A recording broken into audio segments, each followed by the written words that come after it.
ముఖ్యమంత్రి నారా చంద్రబాబు నాయుడు నాయకత్వంలోని రాష్ట్రానికి కేంద్ర బడ్జెట్లో 15,000 కోట్లు నిధులు కేటాయించడం హర్షించదగ్గ విషయమని టీడీపీ నేత మార్కెట్ యార్డు మాజీ చైర్మన్ జొన్నలగడ్డ విజయబాబు తెలిపారు. బుధవారం టీడీపీ కార్యాలయంలో విలేకరులతో మాట్లాడారు. గత 5 ఏళ్ల వైసీపీ పాలనలో అభివృద్ధి పదంగా పూర్తిగా వెనకపడిందని, రాజధాని లేని ఆంధ్రప్రదేశ్ రాష్ట్రానికి కేంద్ర ప్రభుత్వం అమరావతి రాజధాని నిర్మాణం కోసం నిధులు సమకూర్చడం అభినందించదగ్గ విషయమని తెలియజేశారు.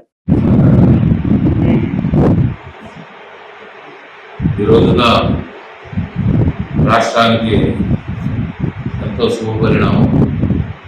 గత 10 ఏళ్లుగా కేంద్ర ప్రభుత్వ నిధులకి నోచుకొని ఆంధ్రప్రదేశ్కి ఈ రోజున ఉన్నటువంటి ఇప్పుడు పెట్టిన బడ్జెట్లో వరాల ధరలు కురిపించడం, చంద్రబాబు నాయుడు గారు అడిగిందే తడవగా 7 అంశాల్లో ప్రతిపాదన పంపిస్తే దొగ్గరాజపట్నం పూర్తి మినహా మిగిలిన 6 అంశాల్లో కూడా సానుకూలంగా స్పందించి ఈ రోజున నిధులు మంజూరు చేయటం, ఈ సందర్భంగా చంద్రబాబు గారి నాయకత్వంలో ఈ రాష్ట్రం ముందుకెళ్తుందనే దానికి నిదర్శనం.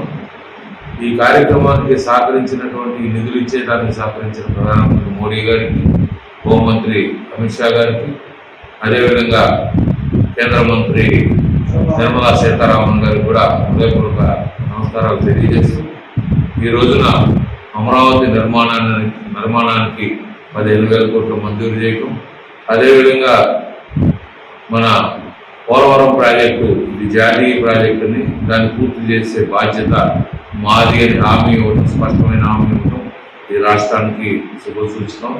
పాడి పంటలతో అలరారే ఈ రాష్ట్రం ఈ రోజున ప్రకృతి వనరులన్నీ వైసీపీ పాలనలో దోపిడీ గురి కాబడి అగమ్య గోచరమైన పరిస్థితుల్లో ఈ రోజు ఇది వరాల జల్లు చాలా రాష్ట్రానికి మేలు చేస్తుందని భావిస్తూ ఉన్నాం. అదేవిధంగా ఈ 15,000 కోట్ల నిధులతో ఈ సంవత్సరంలోనే అమరావతి అభివృద్ధి చెందుతుందని, అదేవిధంగా పోలవరం నిర్మాణం కూడా 2-3 ఏళ్లలో పూర్తి అవుతుందని ఆశాభావం వ్యక్తం చేస్తూ, అదే కాకుండా కేంద్ర పన్నుల వాటాలో కూడా గత సంవత్సరం వచ్చిన దానికన్నా కూడా 5,770 కోట్లు ఎక్కువగా ఇవ్వడం ఈ రాష్ట్రానికి ఎంతో ఆనందదాయకం.